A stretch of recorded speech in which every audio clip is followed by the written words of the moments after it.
Judicial activism is ultimately a top-down approach. When you change laws and change Supreme Court decisions, it's still vulnerable to the whims of politicians and the swinging of the political pendulum, ultimately still exposing minorities. We think that the better way to protect minority interests is through bottom-up change, through structural mobilization, through votes to change state referendums or to make constitutional amendments to better change stakeholders across the board. Moving on to my argument, I'm going to first say why judicial activism is bad, why it's bad for everyone, especially the minority stakeholders. Second of all, why politicization is bad, because you have more speculation, worse compliance, and it hurts the minority interest, and why alternatives actually are better. Moving on with the first point about why this leads to judicial activism. We think that when you are allowed to interpret constitutions according to your own experiences, your own backgrounds, or the winds of change at that moment, or social norms at that moment, there's much more room for interpretation on a personal level. And the opposition has to agree with this. This is a structural characteristic that both sides must agree. Comparatively, when you have to interpret based on what the original context or original meaning, there's much less space for room for interpretation. So therefore, both sides are actually defending judicial activism and its absence, yes. So in the case where we pass amendments, isn't that also follow the meaning of what means people living in the current era? Yes, but amendments, as I said in my first speech, is through a bottom-up process. I'll show you later on in the speech on why that's much better. Now, why is judicial activism bad? Where Kennedy or any swing voter and one of the 9 of the Supreme Court justices has the right to, through his own interpretation, drastically change national outcomes. First of all, because it's just unreliable. When you have a bench coming from Harvard Law School who are predominantly white Harvard alumni, there's nothing that suggests that what they deem through judicial activism and the new interpretation is what's most liberal or what most protects minority interests. There's a 50-50% chance of backfire, especially when another Republican president comes into office and nominates a majority of conservative justices. You have a pretty high chance of backfire anyway. You can't guarantee that non-original meaning interpretations are the ones that protect minorities. They need to prove that burden in the first place. That's a premise. But second of all, it's also unreliable because there's just so much, it's subject to the changing of the political pendulum. The Supreme Court justice nominations are much more politicized when the outcomes of nominations can make a bigger win or bigger loss for different political interests. This happens when an individual has more space for interpretation. This happens when you don't stick to the original meaning. The outcome of an individual judge having a large political impact is inherently when there are big wins and losses. That's when the justice nomination process becomes politicized. That's when you have more interest in lobbying Congress, lobbying presidents, or exchanging the favors and nominating justices that may vote in the interest of your interest group. That's inherently bad because we think that politicization also sometimes brings gridlocks. For example, vacancies on the Supreme Court, or that brings very problematic, but furthermore, politicization is also bad because now justices may be timing their retirements. These are seemingly logistical problems, but they also impact, for example, the quality of their interpretation as well. But most importantly, politicization is horrible because it means that the outcomes of their benefits is extremely vulnerable. It's subject to the political pendulum. The moment when another Republican president comes into place and different justices, and the outcomes of your benefits, incremental benefits, are vaporized like overnight. Speculation, you have more speculation on their side because when you have more swinging of the political pendulum, there's much less compliance to the judicial results of the board, but instead, stakeholders are responding drastically different. Instead of complying to legal changes, for example, abortion, the way stakeholders respond to speculation is instead of implementing and complying to new Supreme Court decisions, they're investing heavily in lobbying money to change outcomes of the next, the next election, changing the constitution, the makeup of the Supreme Court justices in the next election era. We think that doesn't bring the changes that you want. Let's now be comparative. Why it's better when we have state bottom-up mobilization? Because even in the worst case isn't that bad on their side. Because if you're living in a liberal state like Massachusetts, there's statewide referendum anyway, especially in a world where mobility is increasingly easy internet is increasingly easy. So if there's a vendor that doesn't want to sell you gay cakes, it's alright because you can use the internet, the digital economy, to get access to the same products anywhere. The role of state in distribution is also lower. So rather than relying on state welfare and hospitals, there are more and more private hospitals that take up the role of state. So therefore we think that even the benefit in the worst case, where there's not Supreme Court approval of minority interests, we are still living in a much better world than before, where you have high levels of mobility in terms of accessing products and accessing living environments, state referendums as such. But second of all, our most important contribution is there are bottom-up mechanisms that still happen. For example, constitutional amendments. Why are these better? Because the structural difference is their change happens top-down, through lobbying Congress, for example, through political interest. Change to constitutional amendments and state referendums is mass mobilization bottom-up. This happens through petitioning, raising awareness, and role model effect. For example, living with gays or living with homosexual individuals, or living with female that undertake abortion, and you structure realize and understand their perils, understand why it's rational to do so, and changing actors. For example, you're now the bakery that realizes, oh, it's alright to actually sell cakes to homosexuals because it's actually not what they're doing, and it's actually not like a religious evil. This is much more better for four reasons. First of all, it's much more stickiness. Changes that happen through bottom-up mobilization aren't subject to the same whims and the political changes that exposes these minorities to incredible misogyny that still happens on their side. But second of all, it's much more palatable to opposition. So when opposition sees results, political results that happen through numbers of votes, it's much more easy for them to accept the results and not think of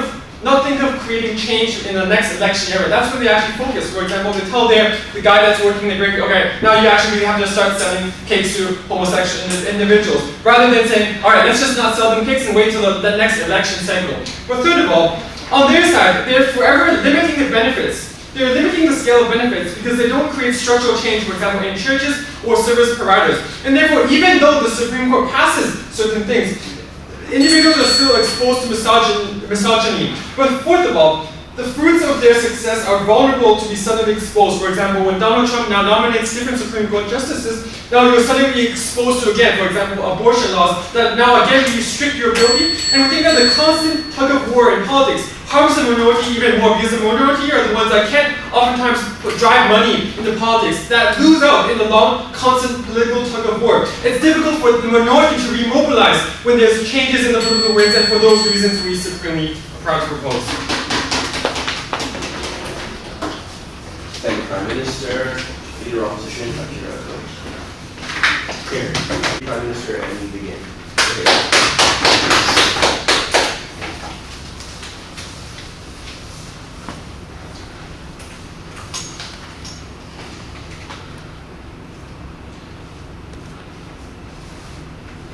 Mr. Speaker, I'm going to further contextualize this debate in what kind of harm and problems that minorities today now face, and why that harm and problems existing society couldn't be solved by the immediate remedies through this more likely to be personal interpretation or personal efforts in terms of interpretation of the constitution of a certain country. So they're talking about, under our paradigm, when we have this original interpretation of constitution in place, then social progress, for example, such as immediate actions, will be less quickly to happen in society. But we believe that actually, in this case, even if you have this constitution to be changed through personal efforts of these grand juries, there will believe actually on the implementation level, those minorities are suffer more salient forms of, for example, implicit forms of discrimination, implicit forms of harm that are even going to attract, for example, have less social discussion and have less social attention on that. Why is it the case, Mr. Speaker?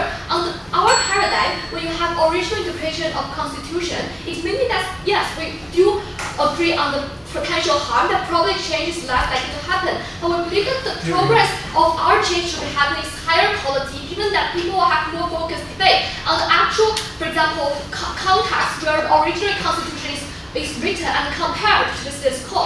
However, under their paradigm, when you can interpret the constitution according to whatever context the jury, he himself, her herself, think about the current status quo, we believe it's problematic because people will be intensely focused on how we should interpret constitution rather than constitution should be changed based on the status quo. And that's why you see even in gun control debate, people have spending a massive amount of time debating what exactly the original meaning of exactly how can we interpret the wording of constitution, rather than what exactly happens in this code that need the constitution to be changed. We do agree that the original, I will take it later. The original meaning of constitution may not be updated, but it's that exactly the thing we want. Because when you have diversified interpretation, it means that people can abuse their power, like my past proven to you, how different lobbying groups and also political leaders, such as Donald Trump, they can use their power through, for example, appointing juries and giving them the power to interpret. Therefore, under their paradigm, even if change happens for those people with opposing views, they're not going to really believe in the change. That's why you do have cake builders in the area where the gay marriage is actually passed, still refuse to make a cake for the gay people. We believe that on our side, when you have this original interpretation of Constitution, people will no longer be debating about the rhetorical level of what is the Constitution means in the past. People will be more focused on what is the change to the scope and how we should change or should not change the Constitution in order to make more applicable or to solve the problem of the minorities. Therefore, we believe that even if this happening is slower, we believe minorities will not be harmed, given that people with liberal views of areas that are majority liberal people, we believe that minority will be okay under our paradigm, given that firstly the liberal people will still treat them fine and we still have liberal institutions in place to protect their rights. And we believe that the people with opposing views will be less likely to be radical or less likely to be not to be fierce or try to have this action as public protest. For example, after the cake maker in America refused to build a cake for the gay people, it suddenly become headlines in the country. We believe that that kind of scenario, even if you do have constitutional change before that, is not effective, given that it gives even more legitimacy for people with opposing views to think that the constitutional change is not applicable or it will be changed somehow in the future when we have more conservative judges in place in the grand jury for support. So on your side of the house, even if you use Parliament to pass certain amendments, then all the lobbying and discussion on constitution will still happen. Yeah, but we've proven to you that the discussion happens on both paradigms. Each paradigm is different. On your paradigm, when people focusing on how we can differently interpret the constitution, we believe there will be less due procedure in terms of changing the constitution or in terms of interpreting the constitution. Given that people think, so even if they argue that these juries are that kind sort of indirectly democratic elected, we believe that's certainly not true. Given that turnout rate for example, this kind of election is in question, and also we are not sure, but what if the two candidates actually have a very minor gap between their votes they receive? Therefore, we believe that the so-called indirect democratic process cannot really reflect what people really think in today's area. Therefore, we believe it's more persuasive when you have a very strict and due process, that meaning that only when you have this formal process of changing the constitution and changing the interpretation happening from a bottom-up issue, that is how you are going to have a more focused debate. For example, people are now going to discuss about the context change rather than how we should interpret the constitution, because that's the most easy way for you to approach the argument, right? Because you can just say, this sentence means this, but rather than checking a thorough background check, a thorough status quo check on what is happening in the scope of support. Are you saying that adversarial system, which is focusing on Excuse me? Are you saying the current debate through an adversarial system between prosecutor and defendant on one particular issue has low quality of debate? We're not saying that it has low quality of debate, but we don't want personal influence to play a major role in social changes, especially when the Constitution actually relates to every other law that's under the Constitution. Therefore, we believe that only when we stick to the interpretation of the original text can we ensure that the actual change that will happen, even if it's in the long term, we'll have a thorough discussion of what exactly the causes behind the change, instead of just certain people perceive the change as because the constitution of the jurors change. Therefore, we now have social change to happen quicker. We believe that ultimately it should be a bottom-up approach, and are going to grab more attention, that people will feel that they have a stake in the constitution. They have a stake. They have a say in the constitution change, rather than only the big parties and, for example, big monies within a certain country, only them can through influence the jury's mindset, through influence the composition of grand jury, through that way. We believe it's only on our side when you have a more democratic process in terms of constitutional change, you have a more thorough debate and more focused debate on exact issue, rather than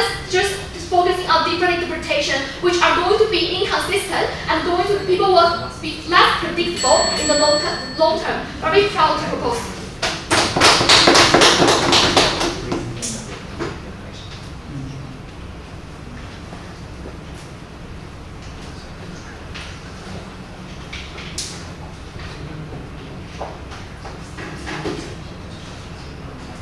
Thank you, Annie. Deputy Leader of Opposition.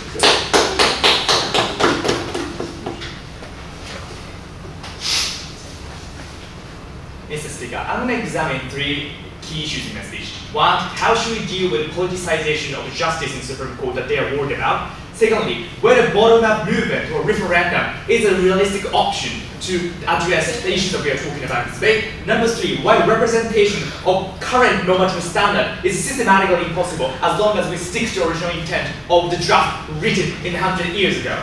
Moving on to the first question is about politicization of justice. Their first anxiety is, in some cases, president or politicians are able to exert influence to have their own preferable justice dispatched to the Supreme Court. Two levels of responses to that. One, court packing strategy historically failed. When the Reagan tried to exert court packing mechanism, that failed. When the Theodore Roosevelt tried to resort to court packing, that also failed. The reason is, whoever the candidates are brought to the table, it needs to undergo the approval process by the opposition party in the House of Representatives. Therefore, in the case of Ronald Reagan, he proposed several candidates. Those are all denied by the House of Representatives. Therefore, we are seeing that scrutiny mechanism in the Congress is functioning in order to minimize the kind of influence or disproportionate influence that even one president can exert. And therefore, it's not realistic for them to say the president can dispatch their own preferable justice to the Supreme Court. Moreover, secondly, we need to understand the tenuous system. Only when one person dies, then a slot is vacant, then president can dispatch a new one. Therefore, it's not frequent that president can exert influence over what constitutes justice in Supreme Court. For example, when Thomas Anthony Scalia died, maybe he's the one, and Donald Trump newly dispatched the new justice to the Supreme Court, but he had to undergo the scrutiny process of the Democratic Party as well. Then what Trump sent dispatch to the Supreme Court was very fair justice, who didn't necessarily represent Trump's intent, and Democrats also acknowledged the fairness of his dispatchment. And therefore, as these show, the Congress scrutiny is able to minimize the court packing that they are worried about in this debate. I'll go ahead.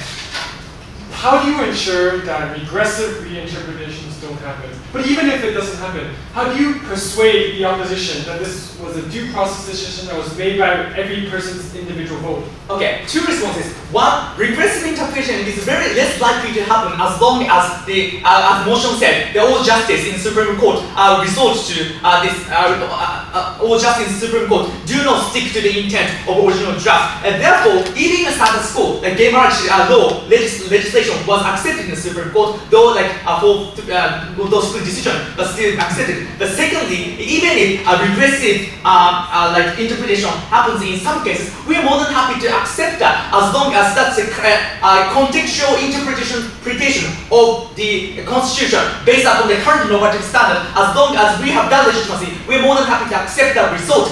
What we are talking about is, whatever the result will be, the sticking to adherence to the old intent does not justify or legitimize the interpretation of Constitution in any way, and that's the qualitative distinction we would like to emphasize in this debate. Moving on to the second, whether bottom-up movement that they are suggesting is really a realistic option. There are several levels of analysis responses to that. One, it's very difficult for the poor groups of people to have a campaign or to carry test case to initiate civil discourse or civil movement. There are hierarchy among vulnerable groups, and the only top of those hierarchy are able to financially afford to pay for campaign or initiate discourse. It's very unrealistic that to say the vast majority of poor people or minority are financially able to have campaign and propose test case to the judiciaries. There are only those groups who have connection with the media are able to get coverages. Therefore, it's very unlikely that the bottom of the vulnerable are able to access that sort of remedy. More than that, the lobbying activity is even more competitive in your side of the house, because only those who have lobbying power are able to get attention from the media, to get attention from the politicians and candidates. Hence, bottom-up movement is systematically blocking the most disenfranchised groups of people to vocalize their grievances. Moreover, no thank you, I'll take you later. Majoritarian interests are sometimes antithetical to interests of the minority. It's very difficult for majority to pay attention to prioritize the interests of minority groups. And here comes the judicial activism, Mr. Speaker. As Roe v. Wade incident showed, some even against majoritarian interests, Supreme Court legalized abortion, and Supreme Court legalized gay marriage. When if you think public are already prepared to accept progressive narrative, and judicial backup encourages those public to legitimize the progressive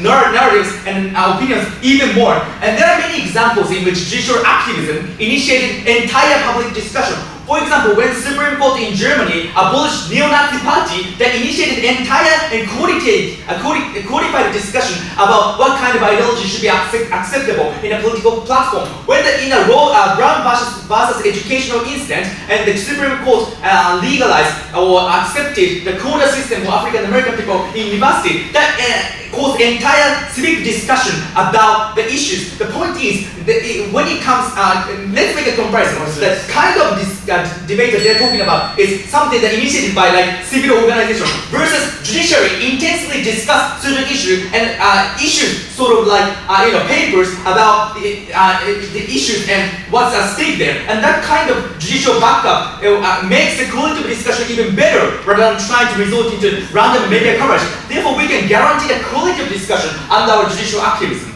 Moving on to the final argumentation about why representation of current normative standards is systematically incapable in status quo. There are many examples to say that original intent does not represent current normative standard because the international diplomatic landscape or social structure changed. For example, in case of Japan, the Article 9 Constitution does not allow us to have any military power, but it's necessary to have self-defense force considering the diplomatic landscape, such as North Korea and China and US military base being in Japan, and so on and so forth. When it comes to this national security or high-level values or very urgent matter, we believe, Mr. Speaker, that the Constitution should prioritize the overcome of maximizing public utility rather than sticking to its ultimate its original intent and procedurism. It's rather dangerous that current cabinet or administration subjectively interpret the Constitution. It's better the judiciary propose the official interpretation rather than the cabinet right now in the status quo. Be happy to oppose. Thank you.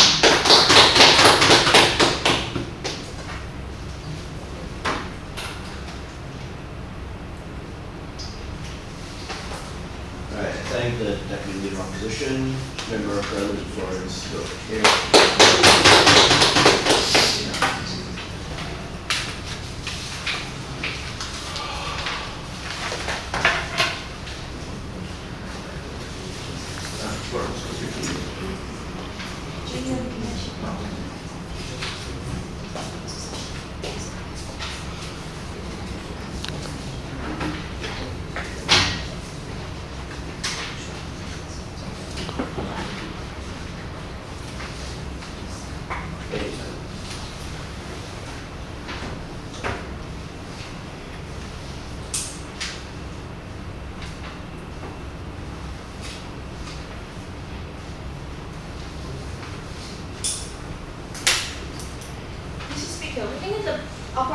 Debate was kind of confusing because it seems like they are talking about whether or not we should change constitution. We think that we are not arguing about whether we think that changes on constitution happens on both sides, and a second direction that both sides argue on is in which way we should change the constitution. Again, we don't think it is the gist of the debate, because whether or not it's bottom-up approach or top-down approach, we think the approach here is not it shouldn't be the main focus. We think that the main focus of today's debate should be about which type when these Supreme Court justices make decision in rectifying or interpreting the Constitution, which type of which type of interpretation can best achieve judicial justice and procedural fairness on the outside. And I'm going to prove to you why you believe that sticking to the original text can achieve judicial and procedural justice under our paradigm. But before that, let me clarify, or let me respond to what opening opposition has talked about. I think that the main argument coming from opening opposition is that they think that Constitution is outdated because it's about it was set up like 100 years ago, and it doesn't reflect on social values, right? Mr. Speaker, we think that we have to clarify, we have to distinguish the difference between Constitution and law. We think that Constitution is the framework in which that which serves as the origin of all the laws, right? We think that even if current views are important, right? We think current views or current social values have already been reflected when these judges in the middle court or the appeal court, when they make all these court decisions, we think that all these current views have been included. Therefore, we think that the marginal benefit of current views coming up by opening opposition is very minimal in this case. Whereas the comparative here is if you constantly improve the changes of social values, right? We think it directly hinders all the laws that are underneath the Constitution, because all the laws are originated from the Constitution. We think that once you keep on changing a different interpretation based on different social value or social trend, we think this is how you're going to hinder the development of the judicial system. Before that, yes.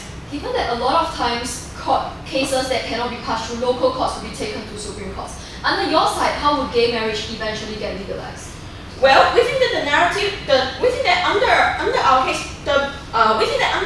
we are not. We think that a simple solution would be just using an alternative, like making amendments towards the Constitution instead of like battling. But we think that these amendments under your paradigm is harder to make, because right now people will focus on which type of interpretation is better. Therefore, we think the marginal benefit or the idea of amendments is less likely to happen under our side. However, we think that amendments will be easier to make under our side when we have an original interpretation or a standard in which everyone can rely on. Once everyone has a black and white standard in which they can stick on, we think this is how political discussion on what amendments to be made and how politicians can start and how what kind of resources should be put in can really happen. We think that amendments cannot really happen under their side, because under their paradigm, under the opposition paradigm, the whole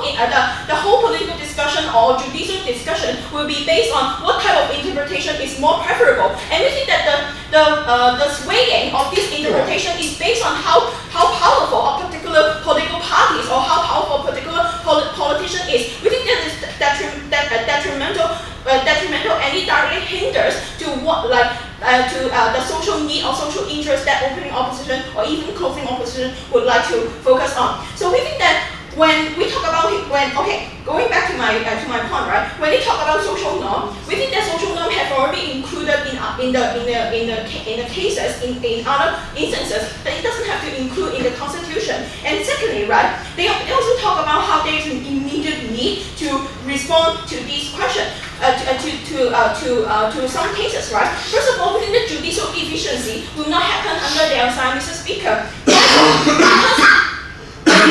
When there is a constant interpretation, for instance, between the Obama era and the Trump era, within a year, we think the way how we interpret the way how Supreme Court justices interpret the Constitution is already entirely different. We think that if using the matrix of opening opposition, judicial efficiency won't happen, because within a year, people maybe suddenly you'll be able to get married, gay marriage is suddenly legalized. But then under their paradigm, when Donald Trump get into power, maybe he will change the Constitution or interpret his Supreme Court justice may interpret the Constitution in another way, which will entirely overrule the law or the amendments made during the Obama era. We think this is how judicial efficiency is actually not a good thing to begin with, Mr. Speaker. Even if it's a good thing, we think that based on the interpretation law that I have already characterized, we think that it will further create political deadlock within the status quo. But moving on extension, why you believe that our original interpretation is better based on a few reasons. First of all, we think that it ensures judicial fairness, right? When it comes to evaluating cases, we think that Supreme Court justices need to focus on.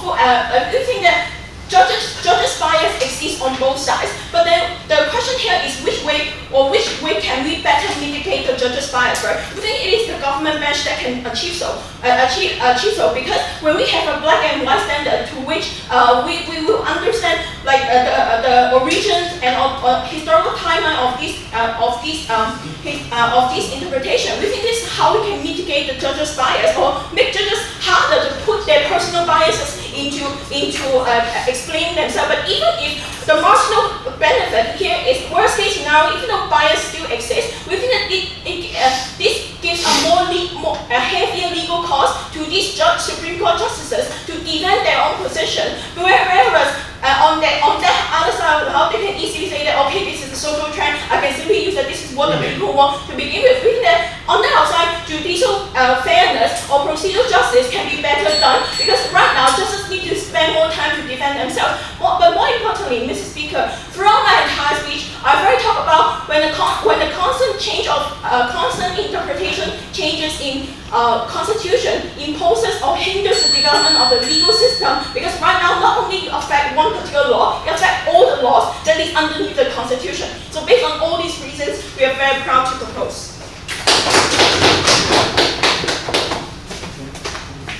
Thank you, Florence. Member of Sandwich.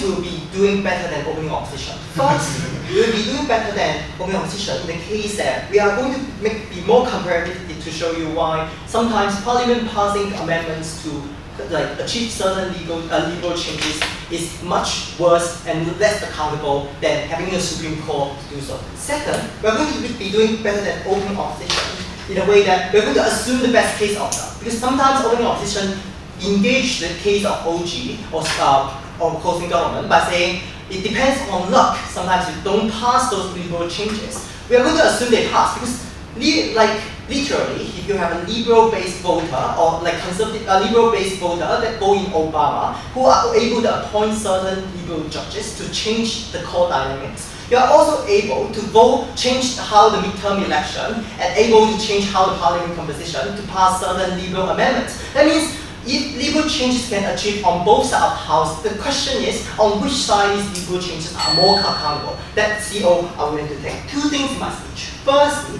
on how these judges are much more accountable and less politicized than these electorates or senators within the parliament. We agree at some point.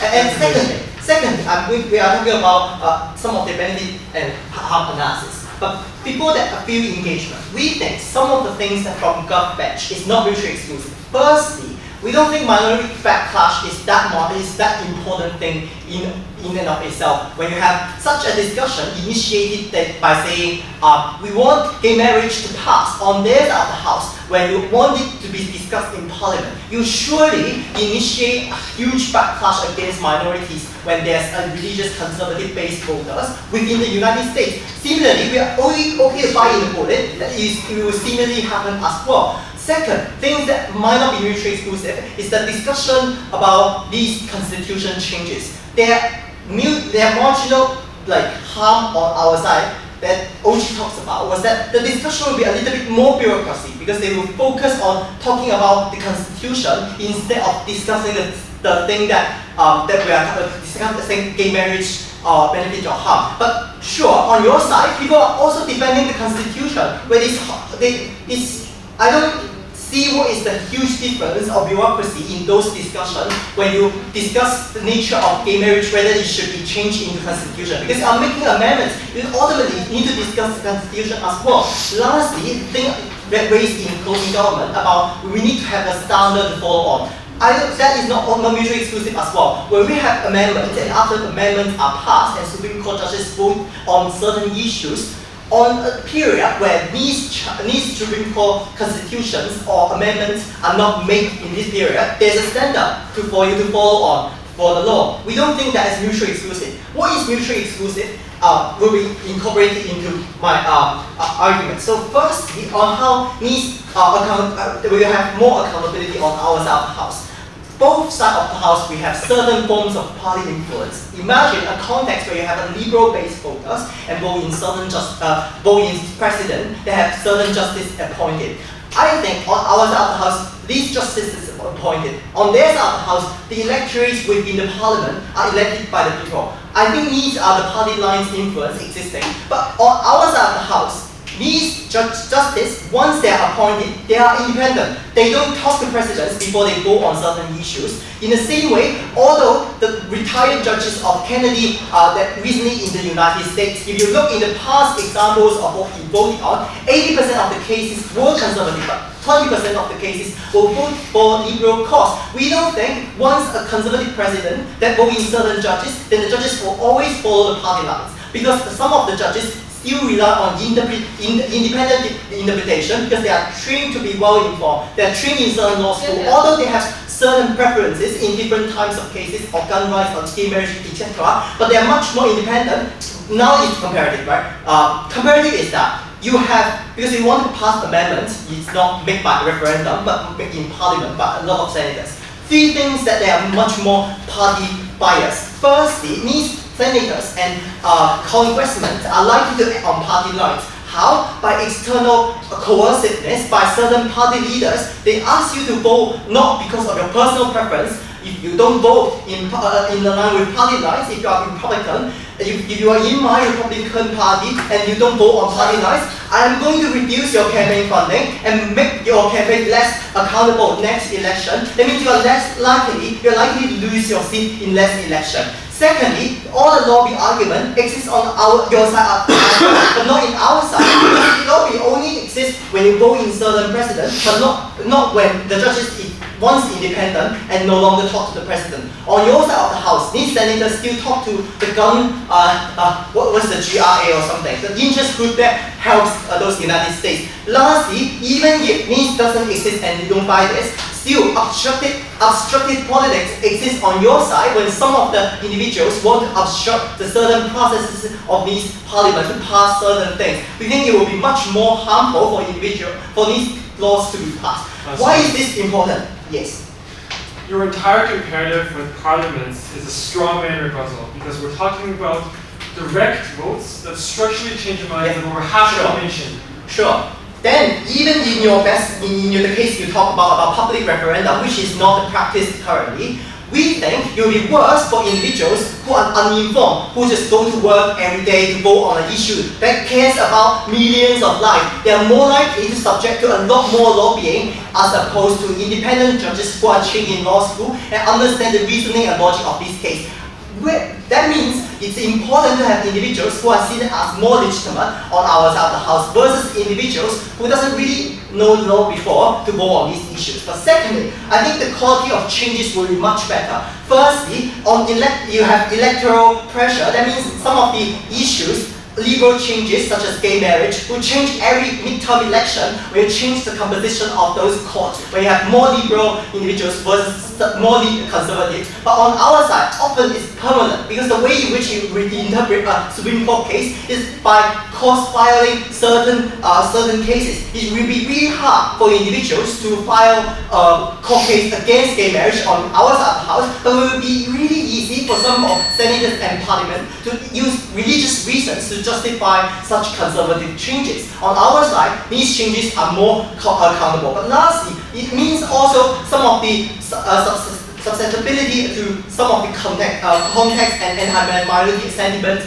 of these senators on their side of the house as well. There may be many reasons to change the law into regression. And on our side, it will be really hard to file a court case against those things. All right, thanks, Sam. Conclude your bench, Alex.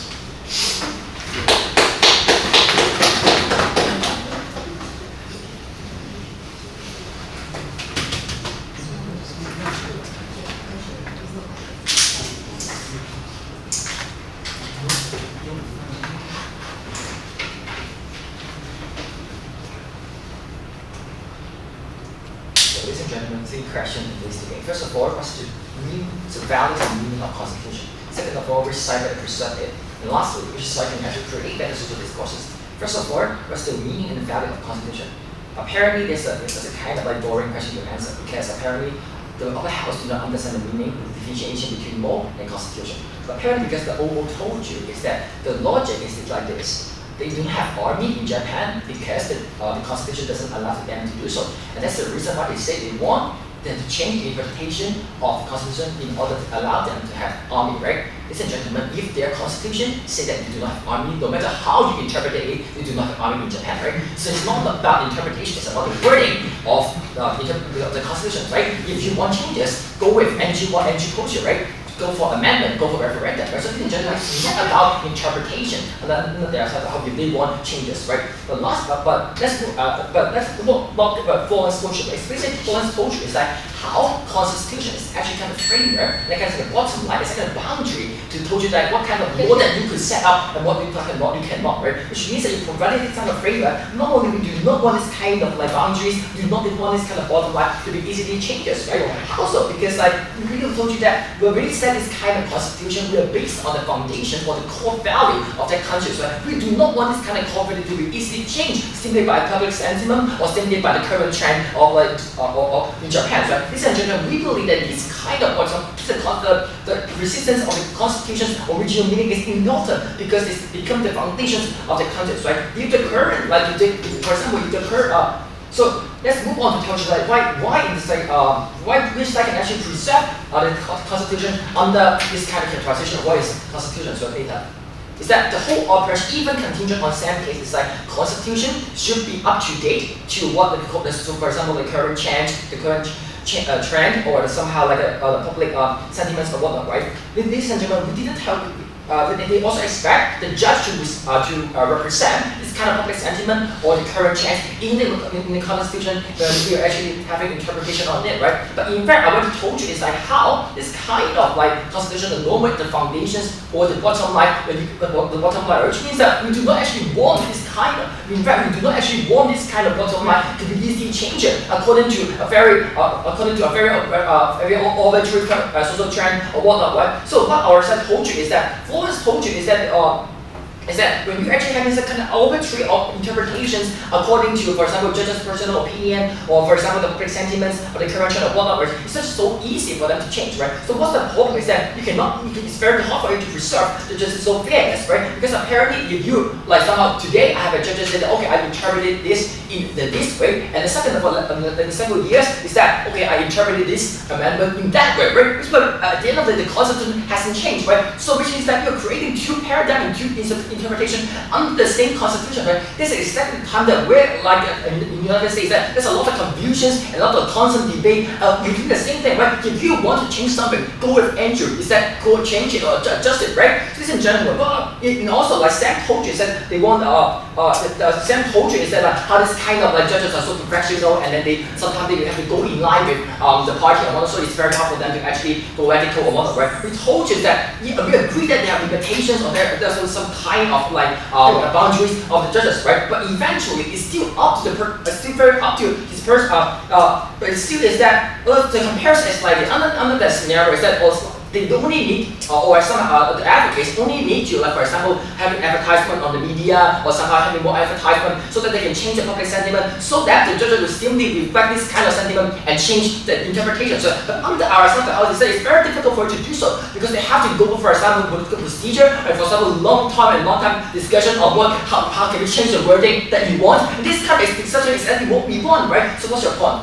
Okay, although you're neglecting my majority material, answer this critical question. Why is solid definition boundary more important than the option of immediate remedy such as repealing law, compensation, order to company? So ladies and gentlemen, there's a false dichotomy is that under our scenario, we just stick into 200 years old interpretation and verdict, right? That's not the case. So let me told you how the social discourse look like, right? So the upper house side is still stuck into the conversation about whether it's a bottom-up change or top-down is a better, right? We think that both bottom-up change or top-down approach will still exist in both scenarios. So the thing is, like what would likely to happen under our side scenario is that we say that we're not going to be like, okay, so what's going to be like is like, okay, based on the original meaning, I give the verdict into this way, but according to the current trend like this, so that I will do this, right? Which means that you need more explanation, you need more reasoning in order for it to actually give some kind of verdict, right? But under their scenario, the situation is simply very simplistic, but okay, under my interpretation, as the professional judges, as Sun told you,